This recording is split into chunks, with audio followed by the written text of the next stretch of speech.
네, 인사드리겠습니다.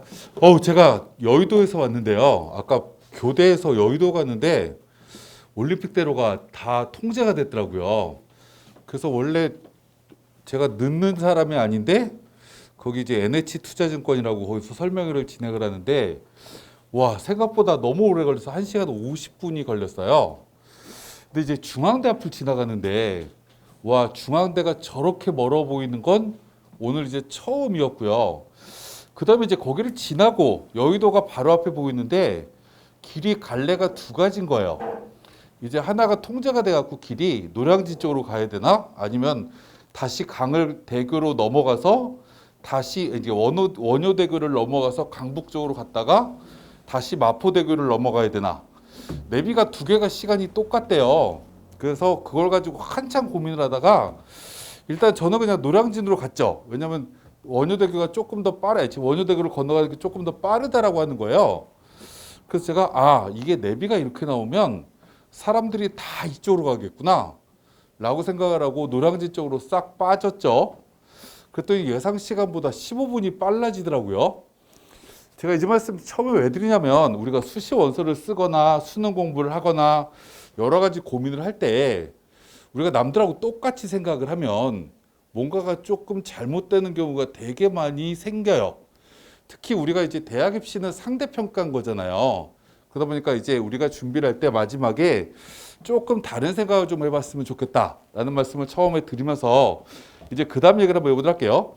앞에 원장님께서 수능 얘기를 너무나 많이 했기 때문에 전 그 얘기를 조금 줄일 건데 필요한 거 몇 가지만 좀 설명을 드려보도록 할게요. 우리가 이제 9월 모의고사도 받고 수능 원서 접수도 끝났고 이제 학생들이 여러 가지 고민을 하게 될 텐데 이제 첫 번째 고민은 이런 거예요. 올해 이제 재수생 비율이 우리나라 입시 사상 최대로 많다라는 얘기가 나왔어요. 비율적으로 보면. 그럼 이 뉴스를 딱 보는 순간 저는 어떤 생각이 들었냐면 내년에는 더 많겠다라고 생각이 든 거예요. 왜냐하면 여러분들은 49만 5천 명이 태어난 세대고요. 올해 고3은 47만 6천 명이 태어난 세대거든요. 아이들이 출생인으로 따지면 1만 9천 명이 줄어서 고3 애들이 줄었으니까 우리가 재수생 비율이 높다라고 얘기하는 거예요. 근데 이제 내년에 고3 올라온 애들은 43만 8천 명이에요. 그래서 이 현재 고3보다 3만 7천 명이 줄어요. 그러면 올해 고3 애들은 내년에 더 재수하고 싶은 심리가 더 커지겠죠. 그죠? 그래서 올해 고3 아이들이 원서를 쓸 때 수시건 정시건 원서 쓸 때 굉장히 상향 지원 많이 할 거예요. 어차피 인생 120세 시대인데 1년 더 투자하지 뭐. 우리 아빠는 군대 30개월 갔다 왔는데 나는 20개월도 안 가네? 뭐 이렇게 생각할 수도 있어요. 그래서 우리가 조금 현실적으로 생각하면 굉장히 대학 가기가 쉬워질 수 있다라는 걸 첫 번째 잠깐 말씀을 드리고 두 번째 얘기를 한번 해보도록 할게요. 제가 요즘 좀 놀라는 것 중에 하나가 뭐냐면 저는 이제 상담이라는 걸 거의 안 하지만 저희 직원들은 상담을 되게 많이 해요. 제가 컨설팅 센터를 하나 운영하고 있거든요.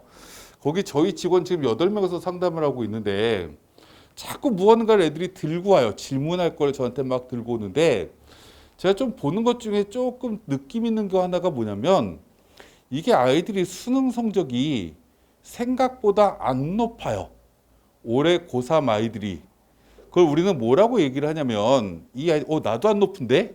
이러시면 안 돼요. 이제 고3 아이들이 왜 안 높을까를 우리가 생각해 보면 여러분들은 2학년, 3학년 때 코로나를 겪었지만 현재 고3은 1, 2, 3학년을 겪었거든요. 그러다 보니까 학력 편차가 되게 커요. 그래서 이 아이들이 내신 준비는 잘 되어 있는 친구들이 많은데 수능 준비가 안 되어 있는 애들이 되게 많은 것 같아요.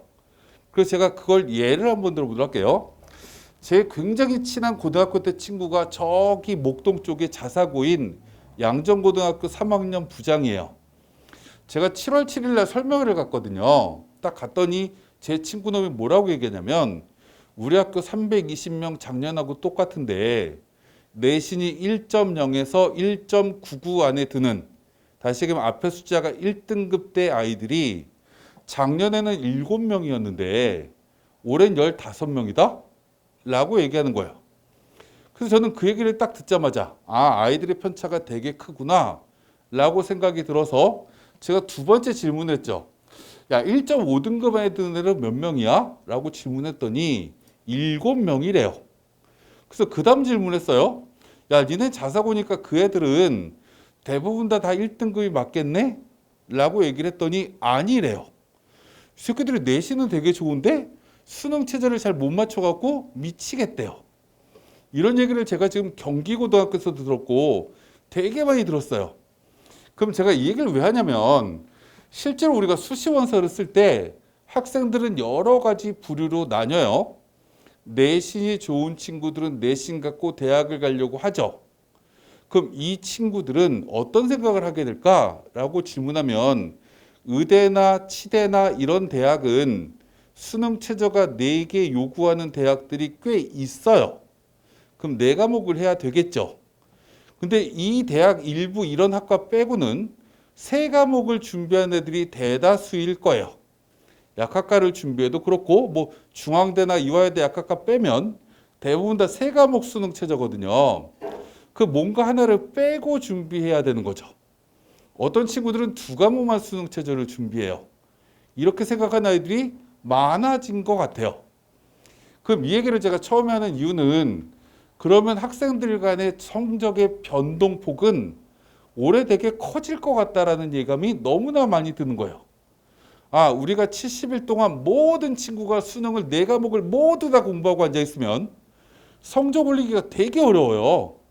17년 동안 안 올랐던 게 2개월 만에 오르는 건 불가능할 수 있죠. 근데 아이들이 2과목 또는 3과목 위주로 공부를 하는 친구들이 많아지면 실제로 어떤 애들은 국어 버리고 어떤 애들은 수학 버리고 어떤 애들은 탐구를 버리면 변동폭이 커진다라는 거예요.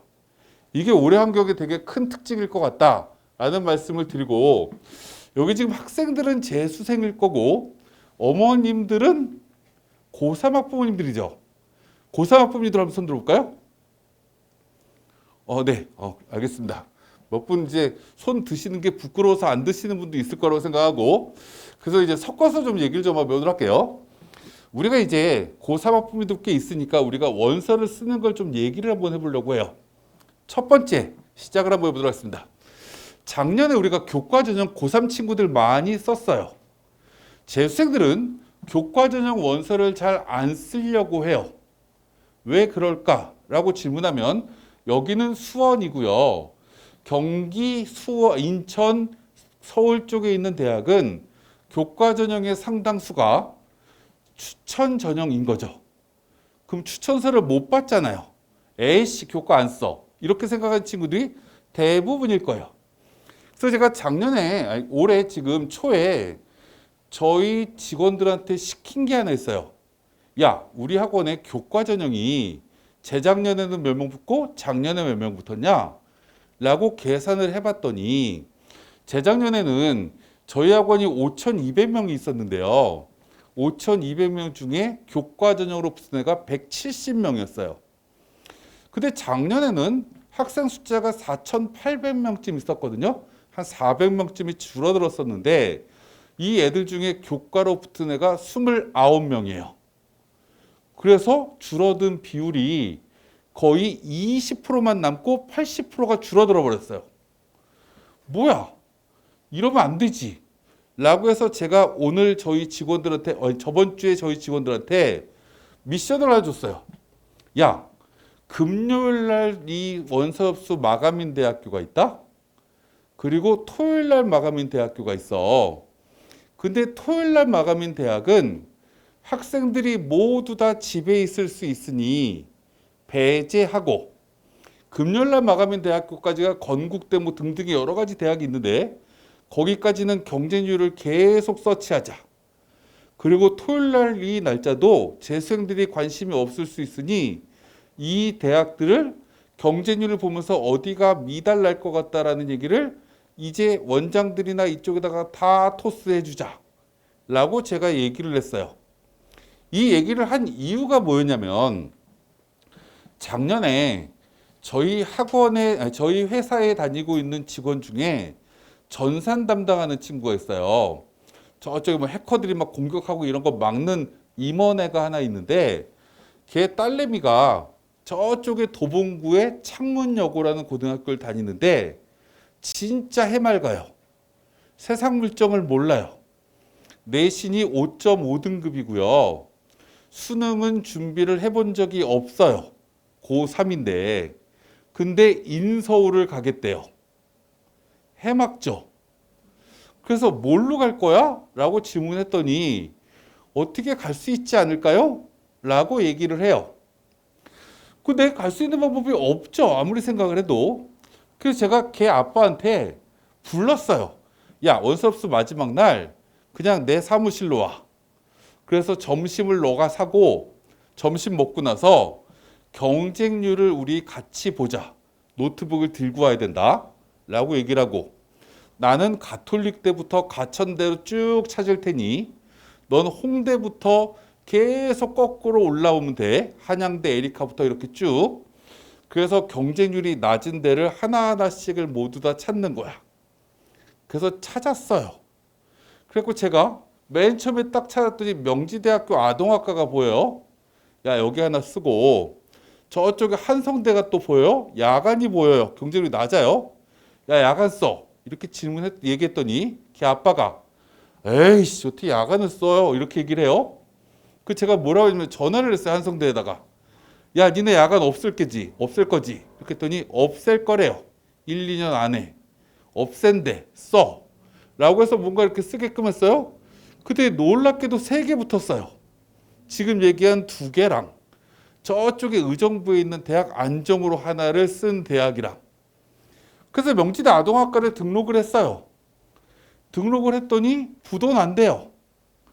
그래서 갑자기 이 아이가 또 공부에 떨어요. 그래서 제가 또 이제 뭐 달래줬죠.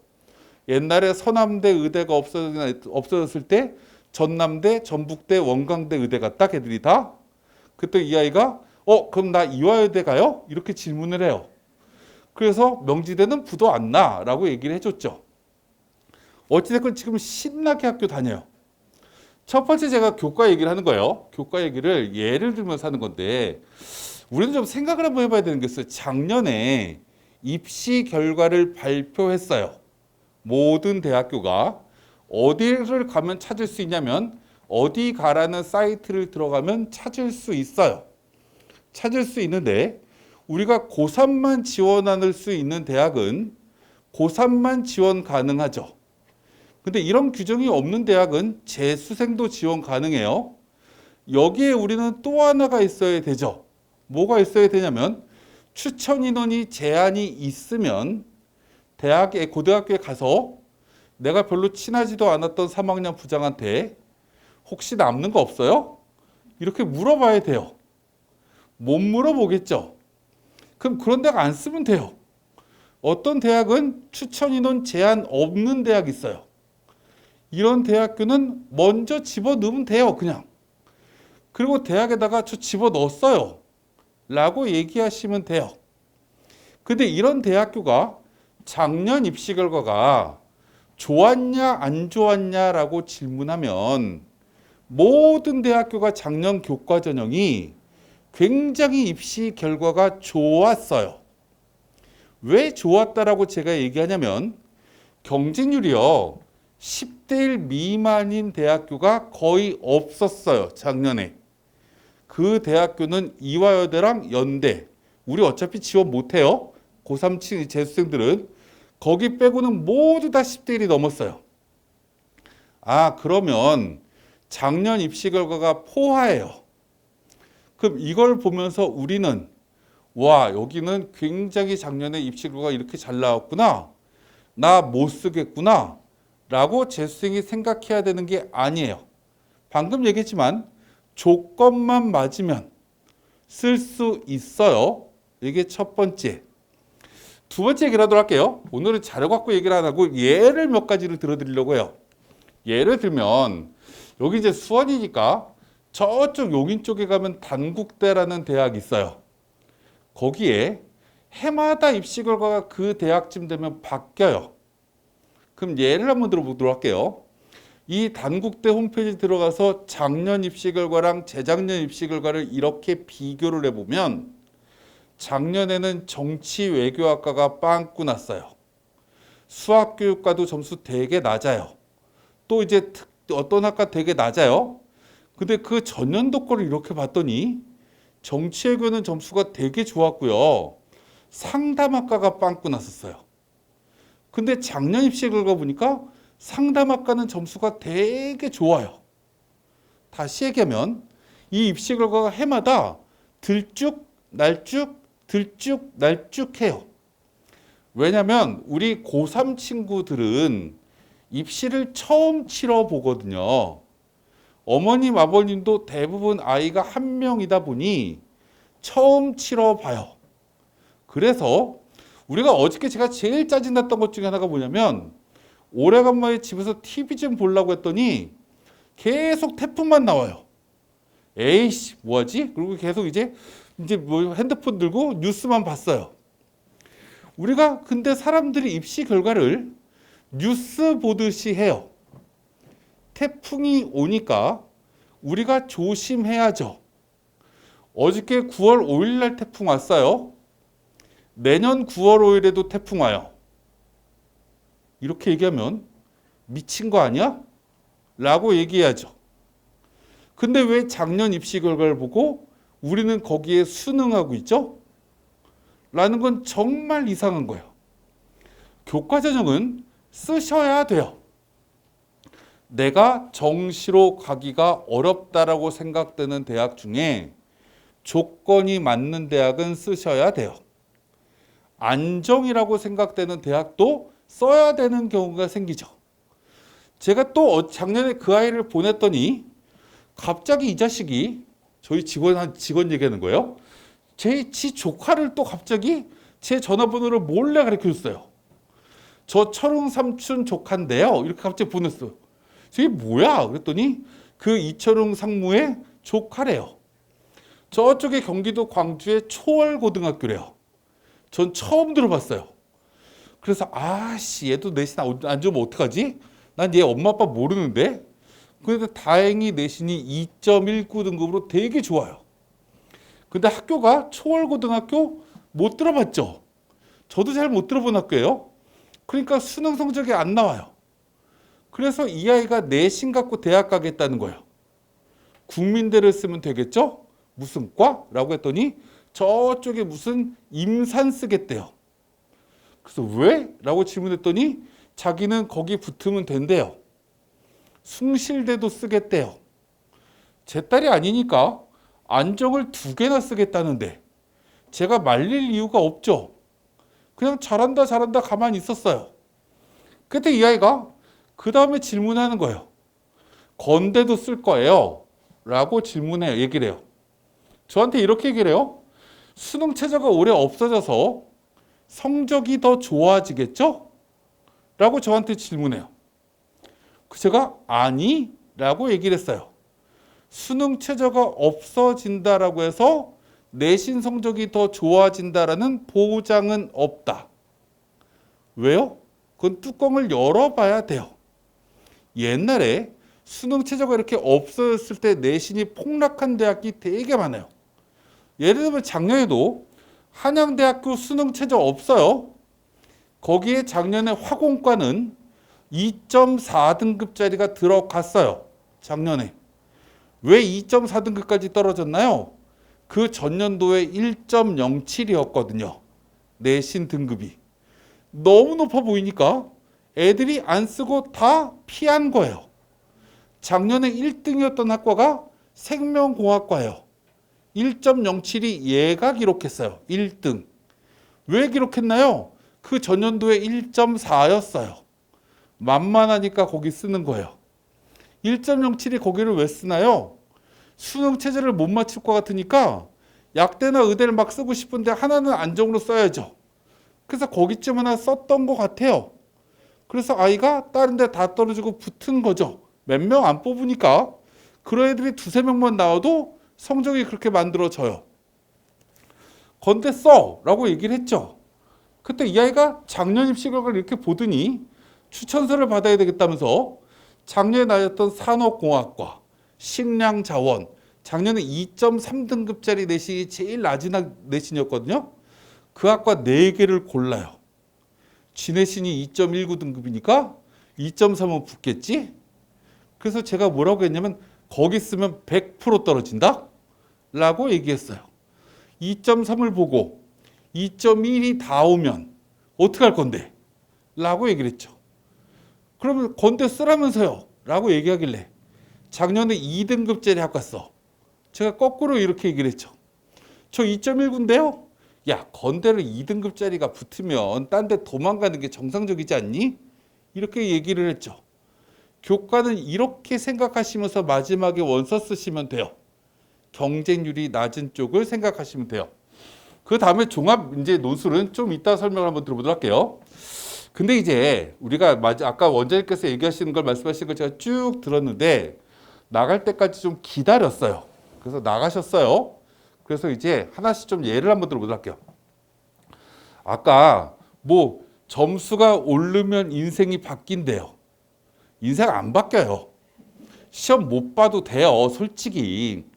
왜 저는 이렇게 얘기를 하냐면 지금 20대 후반들은요. 좋은 대학교를 나와도 취업이 어려웠어요. 제가 토요일 날 금융감독원에 근무하고 있는 임직원 대상으로 설명을 했어요. 줌으로. 아침 10시부터 1시까지 3시간 동안. 막 얘기를 했는데 거기 학부모님들도 되게 고민이 많아요. 근데 금감원이라는 곳이 어떤 곳이냐면 서울대 경영학과 경제학과 나온 사람들이 절반쯤 들어가는 회사예요. 은행이에요. 서울대 경영학과 다니는 애들이 금감원을 들어가고 싶다, 한국은행 들어가고 싶다, 수출입은행 들어가고 싶다라고 얘기해요. 들어간 애들이 일부 있겠죠. 못 들어간 애들이 더 많아요. 근데 되게 재밌는 게 뭐냐면 못 들어가잖아요. 들어간 애들이 내 기준이 돼요. 그래서 내가 시중은행을 들어가요. 서울대 경영 나왔는데 그럼 얘들이 버티냐? 못 버텨요. 제가 우리은행, 기업은행, 하나은행 등등 설명을 가거든요. 서울대 출신이 없어요. 신입으로 들어가면 1년을 못 버틴대요. 자꾸 친구들 만나면 뭔가 행복하지가 않은 거죠. 내가 뭔가 뒤처져 보이는 거죠. 좋은 대학교 못 들어가도 돼요. 아까 얘기했지만 취업 다 된다라고 얘기했어요. 왜요? 47만 명 태어났다니까요. 올해 고3 친구들. 내년에는 43만 명 태어났다니까요. 저는 제가 69년생이에요. 88학번이에요. 저는 100만 명 태어났어요. 제 친구들이. 은퇴할 거예요. 7년 뒤에. 여러분들이 그 자리를 차지할 거예요. 왜요? 남학생들은 7년 뒤면 대학교 졸업하잖아요. 일자리 남아요. 너무 내가 좋은 대학을 들어가서 내 롤모델, 내 친구들이 너무 잘 되면 거기서 또 상처받아요. 그럼에도 불구하고 최선은 다해보자. 가 제가 하고 싶은 거예요. 최선을 다해보고 결과는 수긍하시면 돼요. 내가 만약에 조금 안 좋은 대학 들어가잖아요. 그럼 우리는 모든 세상 일은 전화위복이 돼요. 내가 들어간 대학은 내 수준에 안 맞는 대학이죠. 난 열심히 공부했는데 시험을 실수로 조금 더 틀렸을 뿐이에요. 그래서 레벨이 좀 떨어지는 대학을 들어가요. 그러면 친구들이 연락 후졌죠. 아, 이 새끼들 진짜 무식한 것 같아요. 맨날 술만 처먹고. 이런 친구들하고 친구 맺기가 별로 안 좋으면 공부하시면 돼요. 친구들이 너무 수준이 떨어져서 그냥 이렇게 수업만 들었더니 그냥 장학금 줘요, 학교에서. 딸애들이 공부를 더럽게 못하니까. 아, 나 이 학교 벗어날까? 1학년, 2학년 마치면 편입이라는 것도 있어요. 편입으로 옮기면 돼요. 성균관대, 한양대 밑에 있는 대학은 전적대학 안 봐요. 연대, 고대도 안 보는데 이 대학들은 더럽게 논술 문제를 더럽게 어렵게 내요. 뭐 어찌됐건 성대쯤 들어가는데 학점은행제 애들 되게 많거든요. 제가 입학자문위원이기 때문에 알아요. 그럼 학교 옮기면 되죠. 친구들이 너무 후졌으면. 그럼 성대를 3학년쯤에 옮겨요. 그럼 걔들하고 친구 좀 맺으려고 했더니 이 자식들이 먼저 친구들 다 맺었고 얘들이 3학년쯤 되니까 이제 취업하겠다고 바빠요. 내가 새로 전화가 왔는데 제가 왔는지 안 왔는지도 몰라요. 에이씨, 그럼 또 공부하면 되죠. 그래서 3학년, 4학년 이렇게 졸업을 하면 나중에 취업할 때 전적 대학 안 써요. 입학, 졸업 이렇게 써야 되는 대기업은 요즘 30%도 안 돼요. 어느 대학 졸업만 쓰게끔 되어 있어요. 그럼 예를 들어서 내가 한신대 들어갔다가 성균관대로 옮기면 성균관대 졸업이라고요. 학점 열나 짱나게 되게 좋은 거죠. 막 4.2 얘가 인간이야? 막 이렇게 인사팀에서 봐요. 그리고 이제 회사 다니면 돼요. 제가 이 얘기가 제 친구놈, 제가 제일 친한 친구놈의 조카 얘기예요. 그래서 네이버 다녀요. 맨 처음에 인덕공전 들어갔었거든요. 저는 이 얘기를 전화위복이라고 얘기하는 거예요. 근데 그럼에도 불구하고 무언가 좀 생각을 한번 해보자. 첫 번째 얘기를 한번 해보도록 할게요. 한 문제 진짜 중요해요. 한 문제 진짜 중요하다는 걸 예를 한번 들어보도록 할게요. 우리가 국어나 수학이나 탐구를 우리가 시험을 보면 요번 9월 모의평가는 조금 쉬웠지만 올해 6월 모의평가나 작년 수능이 국어가 어려웠죠. 이걸 다른 말로 얘기하면 이래요. 1등급 맞으려고 하면 언어와 매체 기준으로 83점쯤 맞으면 돼요. 작년 수능에서. 그럼 이 얘기를 전 다른 말로 얘기하면 이렇게 얘기할 수 있어요. 100분이 100에서 100분이 96 사이의 아이들은 100분위 구간 4점 차이에 표준 점수는 17점, 16점 구간으로 벌려져 있다 라고 얘기할 수 있죠. 실제로 작년에는 18점 차이 났어요. 만점은 147점, 1등급은 131점이었어요. 그 위에는 점수는 굉장히 많이 나열되어 있는데 애들이 중간에 한 명씩 있는 거죠. 저 밑으로 내려가면 30점 밑에 애들 없어요. 왜요? 국어 30점 밑에 맞기 정말 어려워요. 우리는 한국 사람이잖아요. 거기다가 오지선다형이잖아요. 30점 밑에도 4%밖에 없어요. 그럼 제가 이 얘기를 왜 할까요? 80점부터 30점 사이에 50점 사이에 아이들이 무려 90% 아이들이 몰려 있어요. 그러면 원점수 1점의 100분위가 거의 2점, 1.8점씩 증가해요. 맞죠? 5점 원점수가 100분위 9점이 올라가요. 100분위 9점이 올라간다는 얘기는 3등급이 2등급 올라갈 수도 있고 4등급이 3등급 올라갈 수도 있고 되게 많이 올라갈 수 있는 구조인 거죠. 수학도 마찬가지고요. 사회탐구, 과학탐구는 더 심각해요. 50점짜리를 100분위 100으로 만들어서 평가하기 때문에 사회과학은. 그럼 우리는 마지막에 뭘 해야 되는 거냐라고 질문하면 아까 얘기했지만 최선을 다해야 되는데 어떻게 한 문제 더 맞을까? 한 문제 어떻게 두 문제 더 맞을까를 고민하시면 돼요. 근데 여기에 가장 중요한 건 마지노선이라는 걸 먼저 정해야 되는 거죠. 예를 들면 이래요. 제가 그럴 일은 없겠지만 100m를 10초에 뛰어요. 그럴 일 없겠죠. 그래서 제가 아시안 게임을 나가요. 난 9초에 뛰어야지 라고 미친 듯이 열심히 하면 머리가 커서 80m 가기 전에 자빠질 거예요. 그래서 저는 10초 평상시를 뛰는 게 아니라 저는 아마 20초가 됐을 때 들어올 수도 있어요. 우린 이걸 과유불급이라고 얘기해요. 최소한의 점수를 마지노선으로 만들고 거기서 어떻게 한 문제, 두 문제를 더 맞을까를 우리는 좀 고민해야 된다고요. 그럼 이제 하나씩 좀 예를 한번 들어보도록 할게요. 우리가 이제 하나씩 예를 드는 건 이런 거예요. 이 맨 아래에 여기 근처에 경기대가 있어요. 이 학교는 3등급쯤 맞으면 웬만한 학과는 다 가요. 문과는. 자연계는 3등급 중반쯤 맞으면 모든 학과를 다 가요. 근데 한 단계를 올려요. 경희대쯤 가려고 하면 2등급 맞으면 모든 학과를 다 가요. 그럼 한 등급 더 올리면 경기대가 경희대로 바뀌는 거예요. 똑같이 경인데요. 이러지 마세요. 레벨 차이가 생각보다 꽤 많이 나잖아요. 그럼 한 등급을 어떻게 올려야 되지? 라는 걸 우리는 기본적으로 생각해야 되는데, 여기서부터 아까 이제 하나씩 예를 한번 좀 드리려고 하는데, 첫 번째 예를 하나 들도록 할게요. 우리가 여기 있는 재수생들은, 여기 있는 고3 학부모님들은 우리 아이가 어떤 과목을 잘해야 될지, 그리고 잘하는지 제가 잘 몰라요.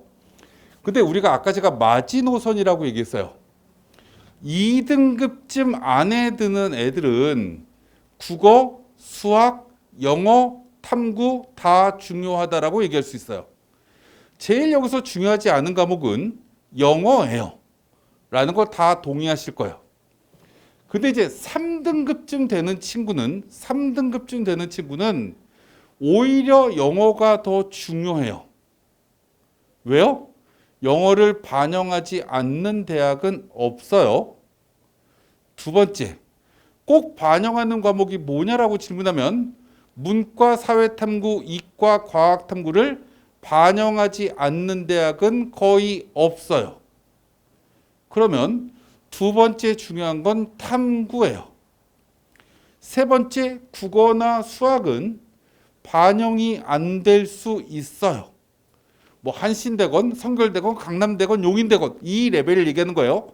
3등급쯤 되는 성적 이하의 친구는 뭐가 제일 중요할까? 탐구랑 영어다 라고 우리는 생각하시면 돼요. 반대로 2등급 위에 있는 친구들은 어떤 과목의 성적을 더 올릴까를 고민하시면 된다는 거죠. 근데 이 탐구라는 건 아까 얘기했지만 하나 더 맞으면 점수가 되게 많이 올라간다라고 했어요. 이제 그 다음 얘기를 한번 해보도록 할게요. 아까 국어, 이제 원장님이 국어 되게 유명했던 국어 선생님이거든요. 그래서 아까 막 예시를 국어로 되게 많이 드시더라고요. 제가 이제 예를 좀 들려고요. 저는 참 안타까운 것 중에 하나가 이런 거예요. 우리나라 이 수능의 시험의 구조는 저는 강민철이나 동욱이나 저쪽에 승리나 저쪽에 누구야? 저기 뭐죠? 갑자기 매가 있다가 저쪽에 대석이 갔네나 다 되게 친한 애들이에요. 근데 걔들이 얘기하는 건 별로 믿으시면 안 돼요. 왜냐면 국어 선생이니까 국어는 다 중요하다고 얘기하죠. 근데 예를 한번 들어볼게요. 우리가 작년에 1등급은 83점이고요. 2등급은 77점이고요. 원점수로. 3등급은 70점이에요. 그럼 우리가 3등급에 주목을 한번 해보자고요. 원점수 70점만 넘어가면 엄매 기준으로 작년 수능 난이도에서 70점만 넘어가면 3등급은 된다라는 거예요. 그럼 우리가 전략적으로 한번 생각해 보죠. 국어라는 걸 가만히 봤더니 1, 2, 3번 진짜 쉬워요. 정답률이 평균 91%예요. 그럼 이 얘기는 이 91%라는 얘기는 운동하는 애들 빼고는 거의 다 맞는 거죠. 공부가 책을 읽을 줄 아는 애들은 다 맞아요. 저희 아들 초등학교 5학년인데 다 맞췄어요.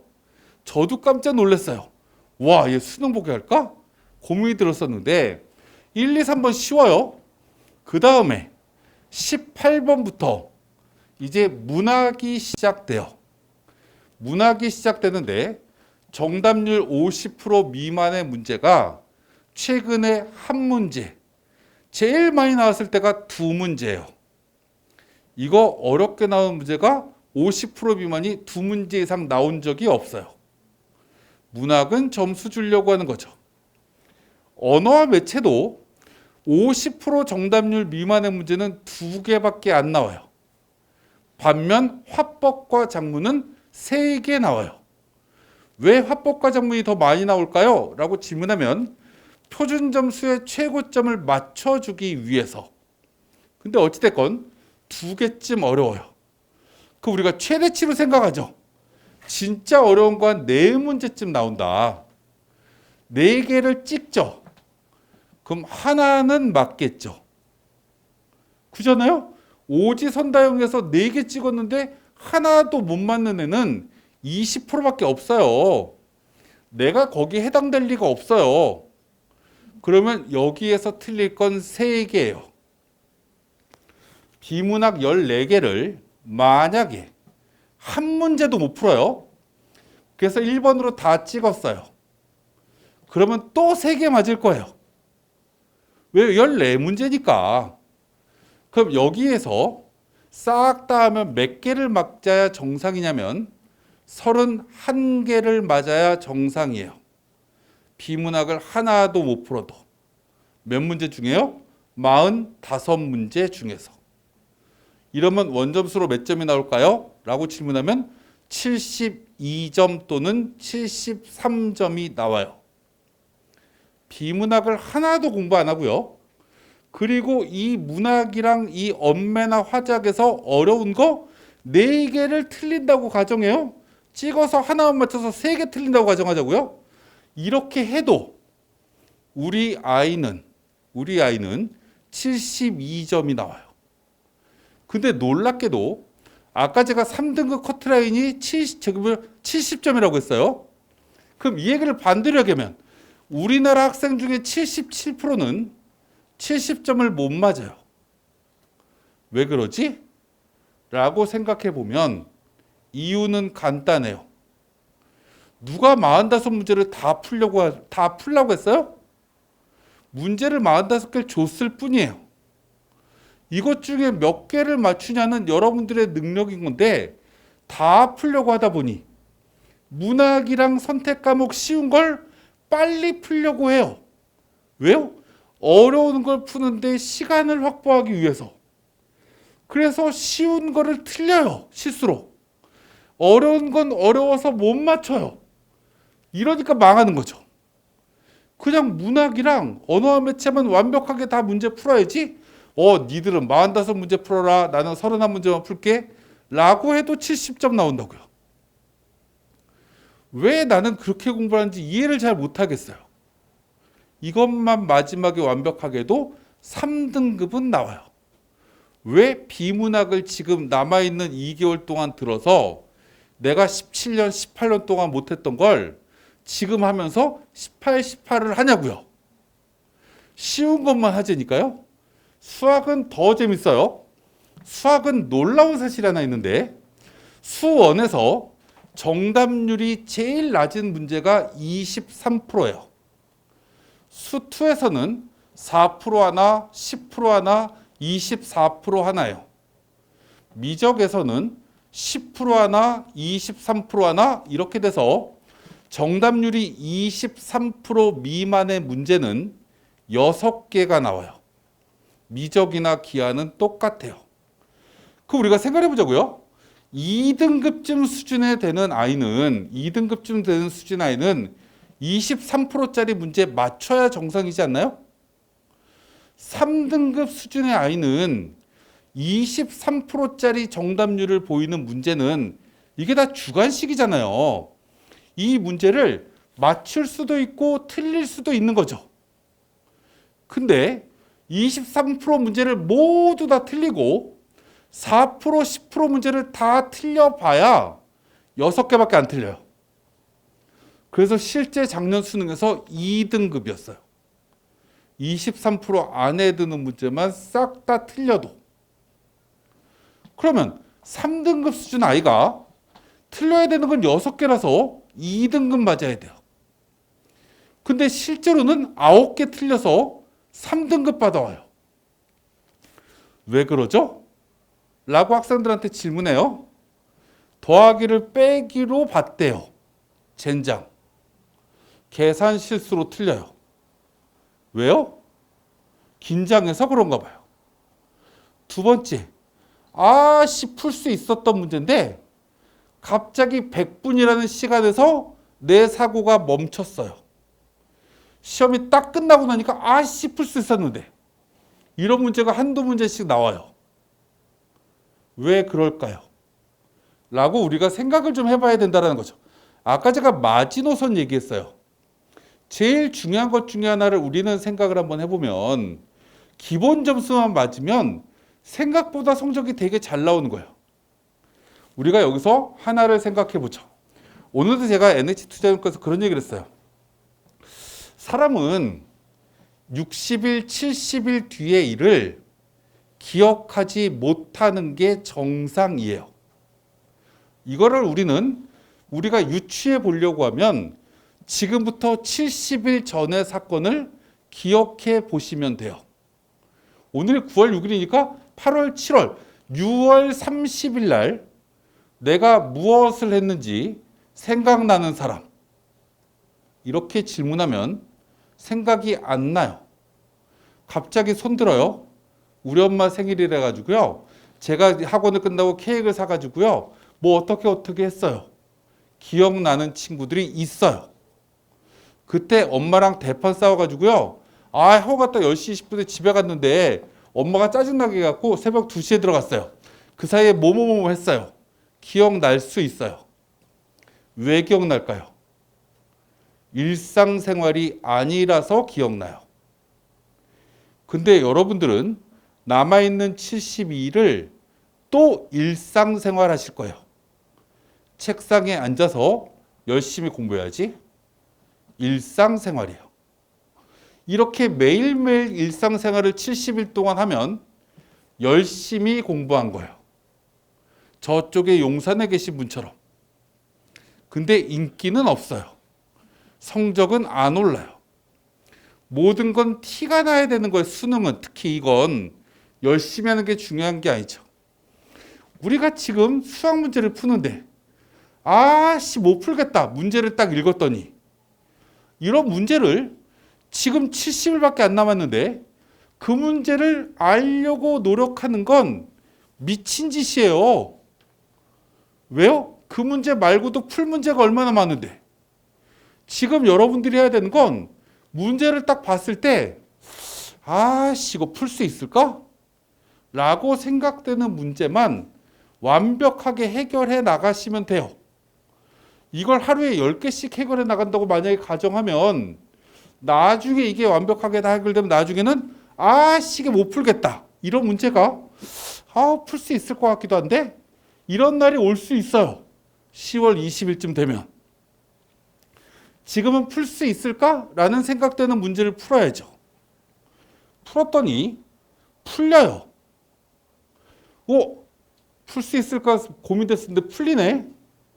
해설지를 봤더니 똑같아. 원래 알던 거였잖아.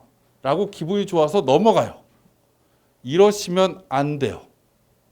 이러면 수능 당일날 저거 알았던 건데 끝나서 기억이 나요. 이렇게 문제가 풀리면 여러분들은 이렇게 하시면 돼요. 이 문제 윤건아 나중에 수능 문제가 나오면 처음에 이 공식을 이 개념을 사용해서 이런 스토리로 풀면 돼 라고 나를 가르치듯이 내가 우진이야 라고 하면서 쭉 설명을 한번 해주면 돼요. 그리고 나서 근데 이게 70일 지나서 기억이 날까? 불안할 거잖아요. 우리가 수능 열흘쯤 남으면 막 언론에서 저 같은 사람이 이상한 소리 해요. 새로운 책 보지 마라. 뭐 등등 여러 가지 얘기하죠. 뭐해? 새로운 책 안 보면. 봤던 책 보려면 이만큼 있는데. 그때 뭘 해야 되는 거죠? 볼 걸 만들어야죠. 그럼 이런 문제를 오늘 애매모호했던 문제를 열흘쯤 전에 적어놓은 노트 하나 만들어 놓으면 돼요. 11월 7일 날부터 문제 확인하기. 그래서 거기다가 문제를 이렇게 차곡차곡 쌓아놓으면 되죠. 그럼 이거 저번에 풀었던 거 내가 이렇게 풀려고 했지 기억이 나면 그냥 그대로 한번 풀어보고 이런 문제 나오면 안 틀리겠구나 자신감 가지시면 되고 중간에 막히면 또 까먹었네. 그리고 또 한번 다행이다 지금 기억이 까먹은 걸 확인해서 이러고 다시 풀어보시면 돼요. 그러면 실제 수능에서 그 문제가 되게 알던 건데 틀리는 일은 없을 거라는 거죠. 이런 여러 가지를 좀 해주셨으면 좋겠다. 나머지 얘기 넘어가고 이제 수시 얘기만 좀 하도록 할게요. 마지막으로 제가 내일 건강검진을 받아야 돼서 오늘 한 끼도 안 먹었어요. 티도 안 나죠. 그리고 목소리도 되게 잘 나오죠. 지금 집에 가서 그 약을 어떻게 먹어야 되나 되게 고민하고 있어요. 그럼에도 불구하고 저는 끝날 때까지는 계속 열심히 할 테니 좀 들어보시면 될 것 같아요. 논술 있어요. 첫 번째, 논술을 좀 부탁드리고 싶은 것 중에 하나가 있어요. 논술을 재수이니까 써야 돼요. 써야 된다라고 생각되는데 대부분 친구들이 쓰기 싫어요. 제가 참 안타까운 것 중에 하나가 뭐냐면 정시가 느니까 재수생들도 논술을 안 해요. 제가 있는 사무실이 서초 메가스터디 건물이거든요. 거기 지금 재수생이 360명이 있는데 이 애들 중에 논술을 평소에 공부하는 애가 80명밖에 안 돼요. 평소에 공부한 애가. 작년에는요 320명 있었는데 이 아이들 중에 180명이 공부했었거든요. 논술을. 올해부터 애들이 더 안 해요. 수능만 하기도 벅차다고. 저는 이 논술을 좀 했으면 좋겠다.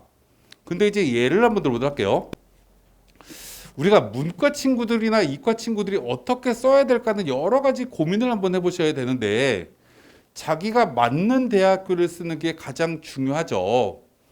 근데 맞는지 안 맞는지를 우리가 잘 생각해 보시면 돼요. 예를 들게요.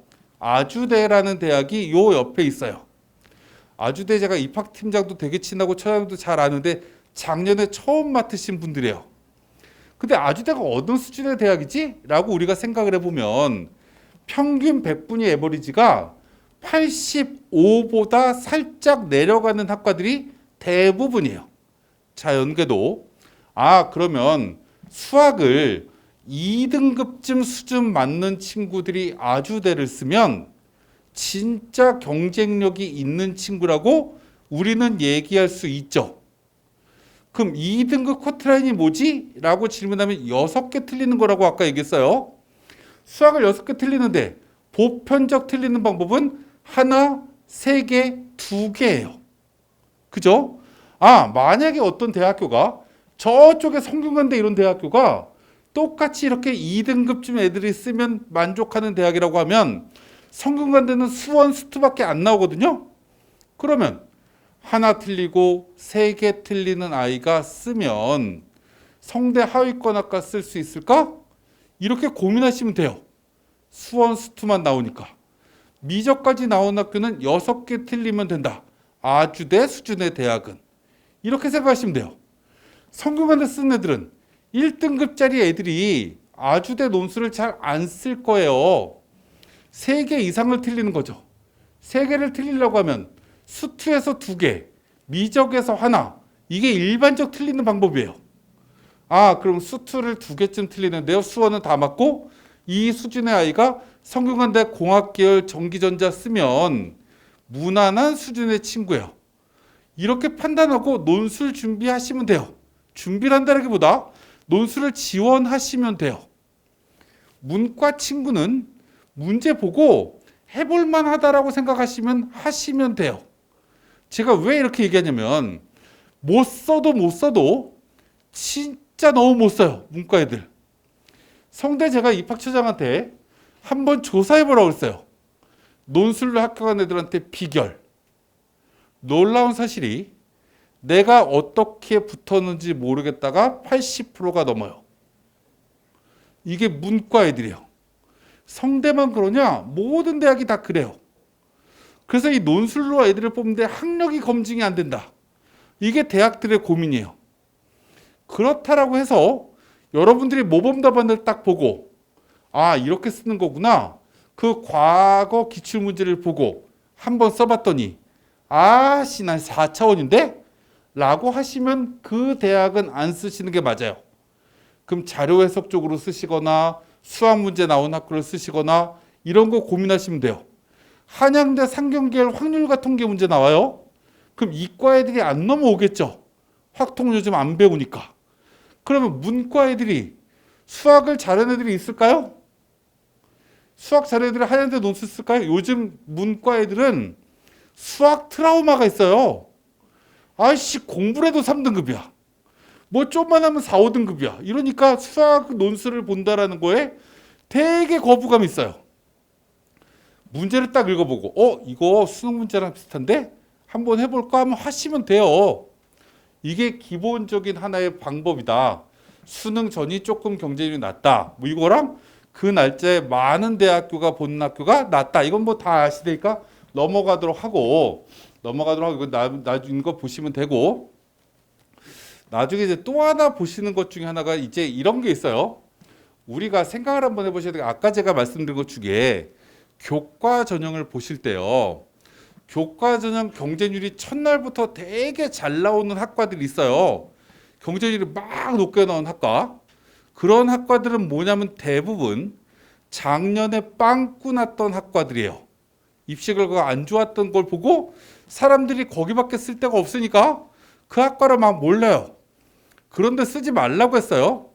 제가 예전에 제일 깜짝 놀랐던 게 아까 명지대 얘기했죠. 명지대 국문과가 그 전년도에 6등급대가 교과전에서 붙었던 적이 있거든요. 근데 그 다음에 경쟁률이 64대 1까지 올라갔어요. 교과 전형인데 사람들이 물밀듯이 밀려와요. 6등급을 보고. 그래서 커트라인이 몇 등급으로 바뀌었냐면 2.2등급으로 바뀌었어요. 그런 거 쓰시면 안 돼요. 경쟁률이 안 나오는 학과의 대부분은 전년도에 입시 결과가 좋았던 학과예요. 그럼 이런 거 잘 보시면 돼요. 이런 학과를 잘 보시면 되고 작년 입시 결과 이렇게 보시면 돼요. 근데 여기 제일 중요한 것 중에 하나가 마지막 경쟁률을 가르쳐 줄 때쯤 경쟁률이 예를 들어서 어떤 대학이 6시 마감인데 2시에 경쟁률을 가르쳐 주고 4시간 동안 선택하라고 이렇게 경쟁률을 마지막에 딱 가르쳐 줘요. 그랬더니 어떤 학과가 경쟁률이 제일 낮아요. 그럼 이건 수원에서도 보이고요. 안양에서도 보이고요. 포항, 제주 다 보여요. 그럼 사람들은 모두 다 10만이가 돼요. 나만 산산 본 것처럼 거기를 대박 많이 쓰게 돼요. 경쟁률 제일 낮은 학과는 쓰시면 안 돼요. 경쟁률 두 번째, 세 번째쯤 낮은 학과 쓰시면 굉장히 좋은 결과 나올 가능성이 높아요. 그게 사람들 눈에 안 띄거든요. 거기에 같이 고민하셔야 되는 것 중에 하나는 자연계는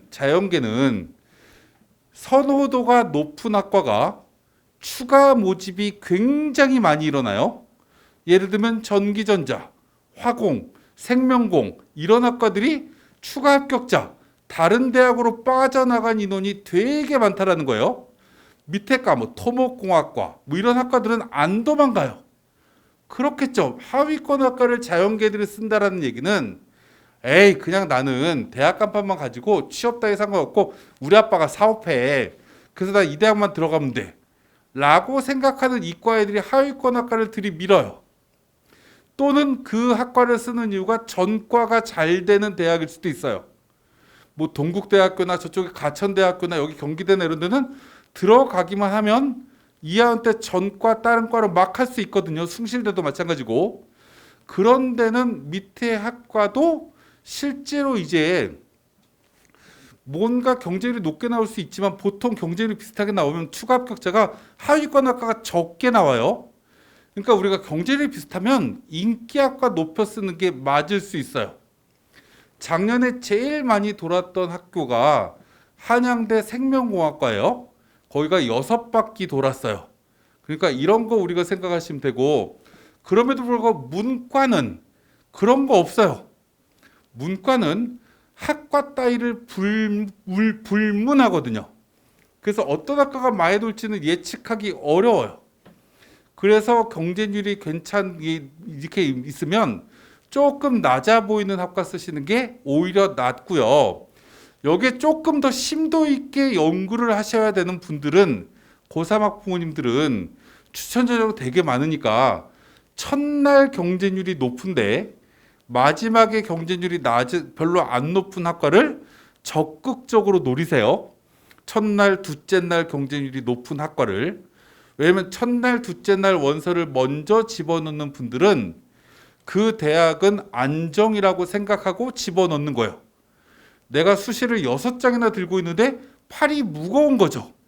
아니, 뭔가를 자꾸 덜어내야지. 원서 흡수가 일정이 얼마 안 남았는데 6개를 다 들고 고민하면 굉장히 혼란이 생기니 에이 안정부터 넣자 라는 게 일반적 교과 전형을 쓰는 방법이거든요. 그래서 첫날 둘째 날 경쟁률이 잘 나오는데 경쟁률이 좀 멈추면 그런데 잘 쓰시면 좋을 것 같다. 이제 그다음 종합 전형 이제 재수생들도 많이 쓸 텐데 우리가 작년에 경험을 되게 많이 했어요. 뭘 경험했냐? 이게 경쟁률이 완전 양극화가 되는 게 종합 전형이에요. 우리가 작년 입시 결과를 보면 교과 전형이나 논술 전형은 경쟁률이 모든 학과가 거의 다 똑같이 나와요. 특히 논술은 거의 다 똑같이 나오죠. 그래서 이 논술은 경쟁률 보실 필요 없고요. 경쟁률 보실 필요 없는데 자연계 친구들은 하위권으로 쓰면 합격 가능성이 점점 높아져요. 자연계는.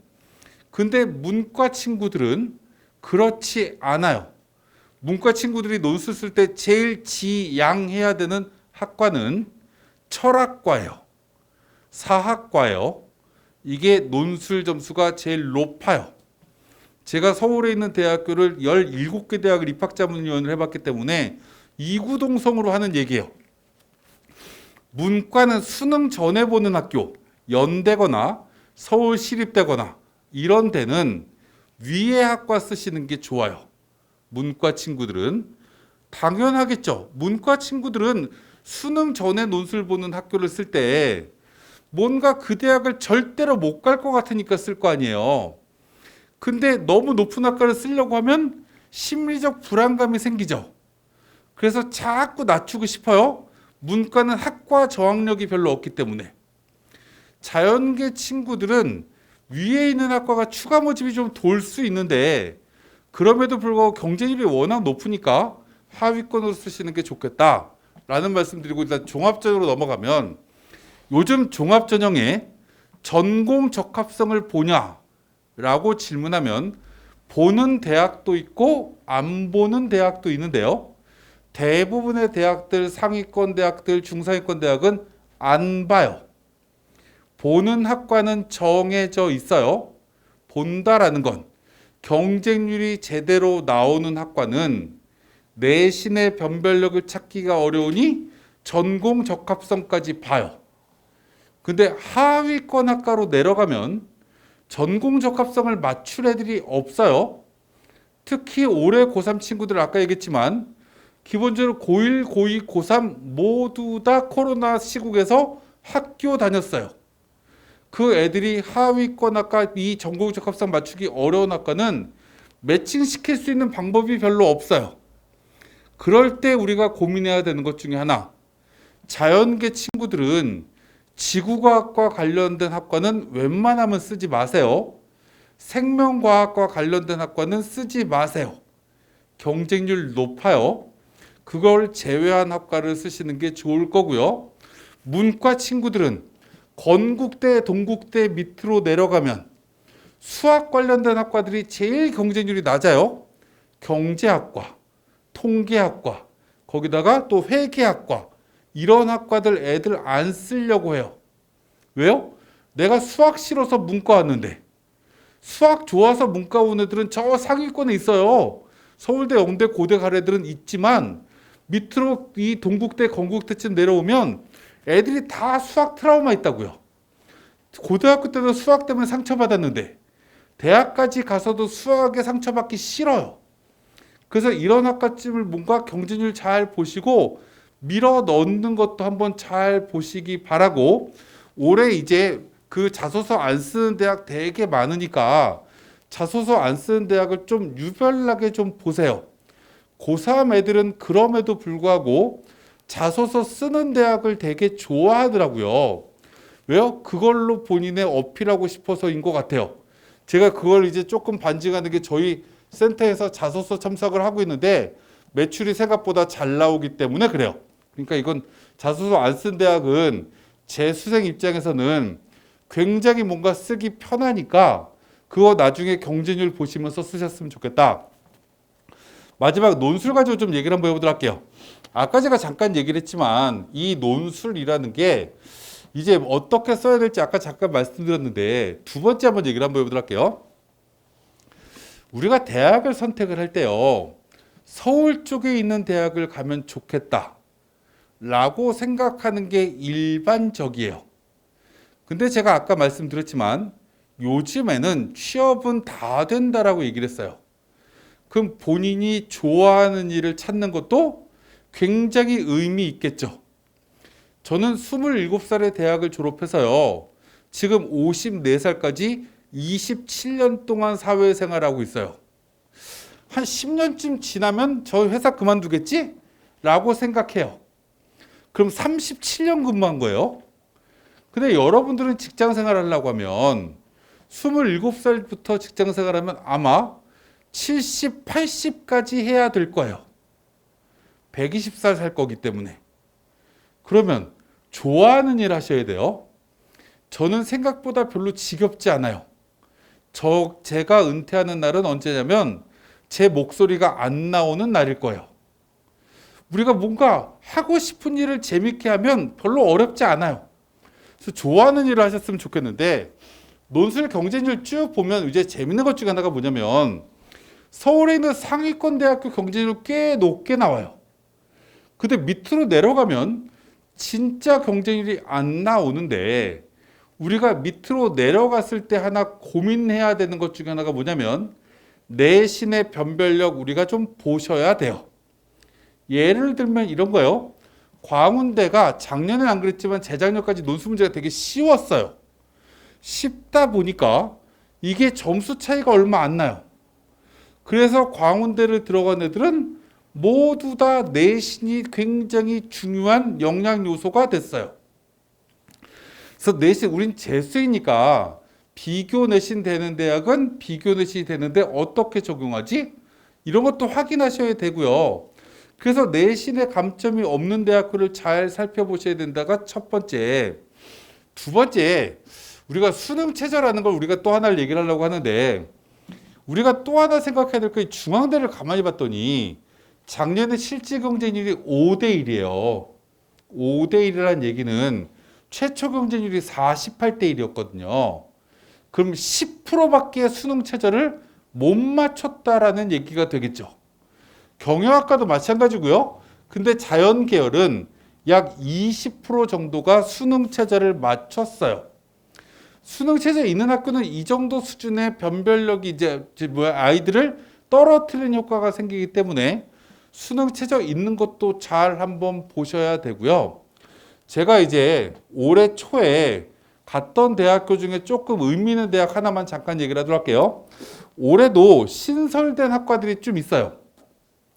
고려대학교 신설된 학과 교수님, 학과장님을 제가 다음 주 추석 끝나고 화요일 날 만나기로 했는데, 신설된 학과가 하나가 생기면 우리가 또 하나 고민해야 될 것 중에 하나는 이 학과가 생기면 대체제가 만들어지는 거예요. 대체제가 만들어진다는 얘기는 반도체 학과가 생기면요, 전자공학과를 갈까 반도체 공학과를 갈까, 이렇게 아이들이 고민할 수 있겠죠. 화공생명을 갈까 반도체를 갈까, 이렇게 고민할 수도 있어요. 그래서 어떤 학과가 생기면 경쟁률이 오히려 떨어지는 효과가 생기는데, 대체제가 해당되는 학과는 경쟁률이 떨어진다라는 거고요. 제가 수원이기 때문에 말씀을 드리면, 저쪽에 천안에 가면 한국기술교대라고 있어요. 거기가 산업자원통상부인가? 거기 제가 정확하게 잘 모르겠는데 정부에서 만든 학교예요. 등록금이 되게 싸요. 제가 거기를 총장님하고 저번에 가서 식사를 한번 하다가 얘기를 쭉 들었는데 취업이 생각보다 되게 잘 돼요. 거기도 논술 보거든요. 논술 보는데 애들이 놀랍게도 천안권에 논술 보는 학교가 있다라는 사실을 잘 몰라요. 경쟁률 되게 낮거든요. 그러니까 우리가 나중에 대학 4년을 캠퍼스가 되게 좋은, 싸이가 가을 축제에 오는 뭐 이런 대학교를 꼭 가면 좋겠지만, 아니면 실질적으로 그런 것도 한번 생각을 한번 해보셨으면 좋겠다 라는 말씀을 마지막으로 드리고, 딱 하나만 얘기를 하고 이제 마무리 짓도록 할게요. 제가 아까 잠깐 말씀을 쭉 드렸지만, 공부는 열심히 하시는 것까지는 하시지만 결과에 대해서는 우리가 좀 인정하자라고 얘기를 했어요. 저는 학생들을 굉장히 오랫동안 만났고요. 전 재수생들을 언제부터 만났냐면 1997년 종로학원 때부터 아이들을 계속 만나기 시작을 했고, 만나서 1년이 지나고 나면 각양각색의 친구들하고 밥을 먹기도 하고 술을 먹기도 하고 여러 가지 얘기를 해요. 근데 제가 이제 마지막으로 얘기하고 싶은 건 이런 거예요. 아까도 잠깐 얘기를 했지만 사람은요, 기죽으면 안 돼요. 이게 저는 가장 중요한 덕목인 것 같아요. 근데 학생들이 열심히 공부하다가 하루하루 어떨 땐 좌절하고 어떨 때 힘들고 이런 경험은 누구나 다 하는 거기 때문에, 그런 경험은 누구나 다 하는 거니까 슬기롭게 해결하시면 돼요. 근데 그게 중요한 게 아니라 수능이 딱 끝났어요. 시험을 생각보다 못 봤어요. 그랬더니 미치겠어요. 어떤 친구는 극단적으로 진짜 죽고 싶다 뭐 이런 생각까지 하는 친구들이 있어요. 그러실 필요 없다라는 거예요. 당당하시면 돼요. 아까 제가 얘기를 했지만 사람은 길이 하나만 있는 게 아니에요. 근데 모든 학생들은, 젊은 친구들은 지름길을 자꾸 찾아가려고 하는 것 같아요.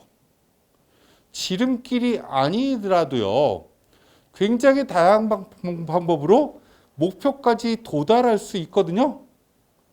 끝날 때까지 신나게 좀 한번 해보시고 끝나면 축제가 되셔야 돼요. 수능이 딱 끝나고 나면 와, 나 20살 때 진짜 미친 듯이 한번 해봤어. 그리고 나서 결과는 그냥 클린하게, 뭔가 올림픽에 나갔을 때 중간에 메달 못하고 떨어졌던 사람들 박수치기도 하잖아요, 우리가. 그런 것처럼 조금 자기의 뭔가 결과에 승복하면서 어떤 방법으로 그 다음에는 다시 도전할까, 이런 걸 당당하게 좀 고민하는 친구들이 되시길 진심으로 바라면서 오늘은 이 정도로 마치도록 하겠습니다. 감사합니다.